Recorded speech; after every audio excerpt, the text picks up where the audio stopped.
ஒரு அடர்ந்த மதிய வேளையில் பரபரப்பான சென்னை நகரத்தில் ஒரு பெரிய நகைக்கடையில் துணிகர கொள்ளை நடந்த செய்தி காட்டுத்தீ போல பரவியது.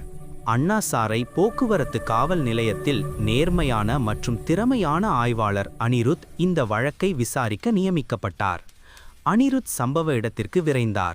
அங்கு லட்சக்கணக்கான ரூபாய் மதிப்புள்ள நகைகள் கொள்ளையடிக்கப்பட்டிருந்தது. அனிருத் தனது குழுவுடன் இணைந்து விசாரணையை தொடங்கினார். சிசிடிவி காட்சிகளை ஆய்வு செய்தார். அனிருத் தனது அனுபவத்தின் மூலம் சில சந்தேக நபர்களை அடையாளம் கண்டார். விசாரணையில் கடைக்கு அருகில் புதிதாக ஒருவன் ஃபேன்சி ஸ்டோர் வைத்திருந்ததும் அவன் மீது ஏற்கனவே சில திருட்டு வழக்குகள் இருப்பதும் தெரிய வந்தது. அனிருத் அந்த கடையில் வேலை செய்யும் ஊழியர்களிடம் விசாரித்தபோது ஒருவன் மிகவும் பதட்டமாக இருந்தான். அவன் பெயர் முருகன். அனிருத் முருகனை காவல் நிலையத்திற்கு அழைத்து வந்து விசாரித்தார். ஆரம்பத்தில் மறுத்த முருகன் அனிருத்தின் தீவிர விசாரணையில் உண்மையை ஒத்துக்கொண்டான்.